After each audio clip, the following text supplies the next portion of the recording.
Het belangrijkste nieuws van Curaçao in het Nederlands. Extra Journaal. Vers van de pers. Welkom bij Extra Journaal. Fijn dat u weer kijkt. We hebben het belangrijkste nieuws voor u op een rij gezet. En we beginnen met een bericht over de totale belastingsschuld die in totaal 3,3 miljard bedraagt.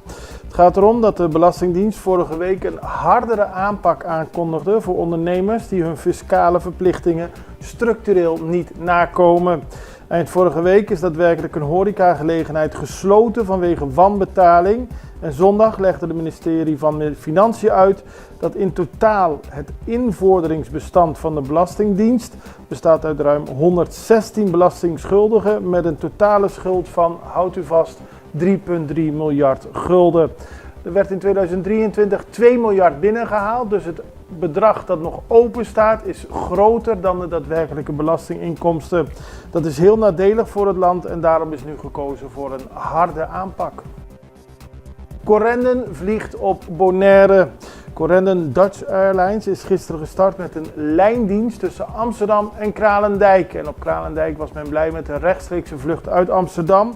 Het wordt ook een driehoeksvlucht, dus soms wordt er vanuit Nederland naar Curaçao gevlogen en dan naar Bonaire. Maar de bedoeling is dat er ook rechtstreekse vluchten vanuit Nederland naar Kralendijk zullen worden uitgevoerd.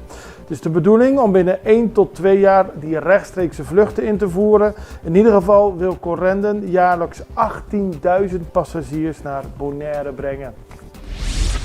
Onrechtvaardige situatie, Belastingdienst houdt aan. We hadden er eerder al aandacht aan besteed. 8 medewerkers van de Belastingdienst, sommigen zijn al 2 jaar in dienst, zouden voor het eind van het jaar naar huis worden gestuurd.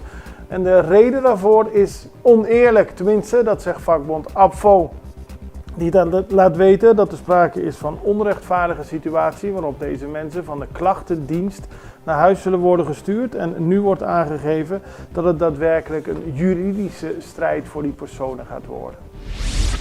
Voorbereidingen van verkiezingen van start, dat heeft het college van de kiescommissie vrijdag bekendgemaakt. Zoals bekend, 21 maart volgend jaar zijn er verkiezingen. En er is een hele agenda over wat er allemaal de komende periode gaat gebeuren. 23 januari is de folklore van het inleveren van de lijsten. En dat gebeurt vanaf 9 tot 4. 1 en 2 februari is de voorverkiezing voor de partijen die nu nog niet in het parlement zitten. Die moeten dan 848 stemmen weten te halen. Op 7 februari worden de lijsten bekeken en op 13 februari worden de kleuren van alle partijen bekendgemaakt. En ook de lijstcijfer op de verkiezingslijst.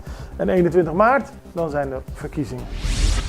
Recordhoeveelheid van vuil gestort. Dat is in het kader van het project dat het ministerie van Gezondheid heeft goedgekeurd, betaald om voorlopig gratis vuilnis te mogen storten.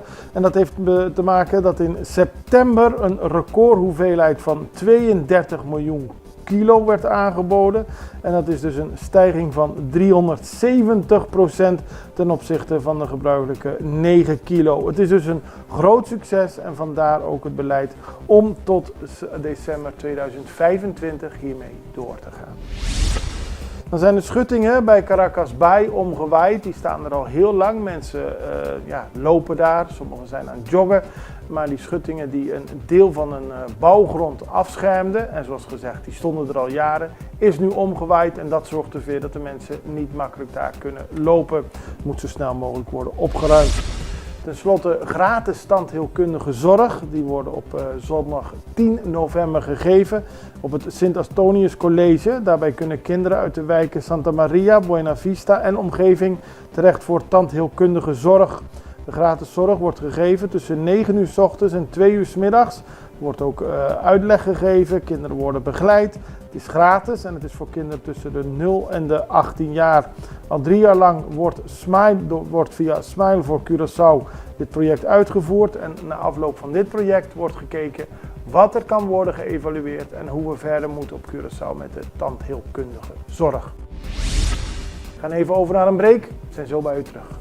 extra in Nederland. Van Amsterdam tot Arnhem, van Groningen tot Maastricht, extra is erbij. Volg Extra Digitaal en blijf op de hoogte van de belangrijkste ontwikkelingen in Nederland. Extra Digitaal is te zien op verschillende platforms en kanalen zoals WhatsApp, YouTube, Facebook, Instagram en ook TikTok. Wilt u ons op de hoogte brengen van een evenement of iets doorgeven? Neem contact op via WhatsApp, e-mail, Facebook of bel gewoon 06 1364 2945. Volg of abonneer je op Extra Digitaal. Klik aan en volg ons.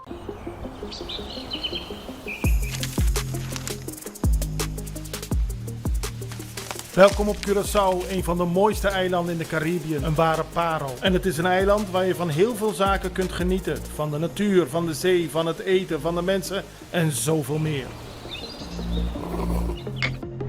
Curaçao is een eiland waar heel veel gebeurt op het gebied van politiek, cultuur, sport en zoveel meer.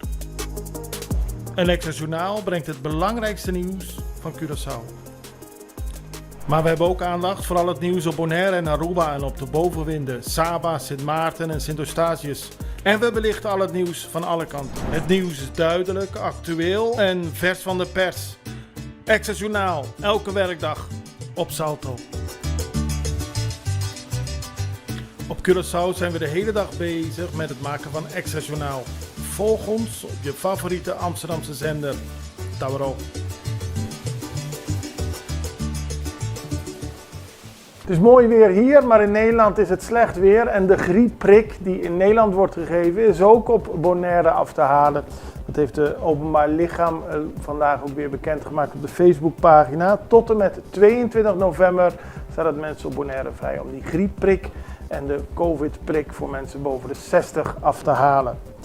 Dan gaat Aruba vlees uit Colombia importeren. Dat is een van de punten die besproken is tussen minister-president Evelien Wever-Kroes samen met de Colombiaanse ambassadeur in Nederland en de consul-generaal van Colombia op Aruba. Er waren verschillende punten die besproken zijn, maar onder meer het feit dat er dadelijk meer geïmporteerd kan worden uit Colombia. Het gaat over varkens, runderen en kippen vanuit Colombia. En dat is goed nieuws voor het land, aldus minister-president Wever-Kroes. Dan gaan we naar Statia, want u ziet hier een video van hoe mooi dit eiland is. Het is in het kader van de viering van Statia-dag. Die wordt op 16 november gegeven, daar wordt op afgeteld. Maar het is vooral mooi om de natuurschoon en het historische karakter van Sint Eustatius gecombineerd te zien in deze video. Op 16 november zullen we daadwerkelijk ook meer aandacht aan besteden. We gaan naar Bolivia.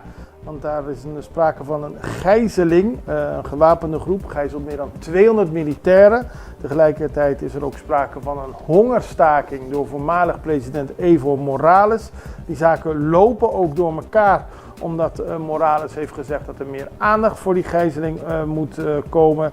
Maar het is in ieder geval het gevolg van een politiek conflict binnen de Socialistische Maspartij tussen de huidige president Arce en oud-president Evo Morales. Waarbij aanhangers van beide kanten heel ver gaan, zelfs tot en met een gijzeling. Morales zelf wordt ervan beschuldigd dat hij in 2016 een kind heeft verwekt bij een toen 15-jarig meisje. Er loopt een onderzoek naar hem wegens verkrachting. Zijn aanhangers vermoeden dat de aanklacht politiek gemotiveerd is. Morales zegt niet meer te eten totdat de zaak opgelost is. En tot die tijd loopt de situatie aardig hoog op in Bolivia. We blijven daar ook aandacht aan besteden. In ieder geval, dit was Extra Journaal voor vandaag. We zijn er morgen weer en ik hoop u ook het allerbeste. Tot ziens. Dag.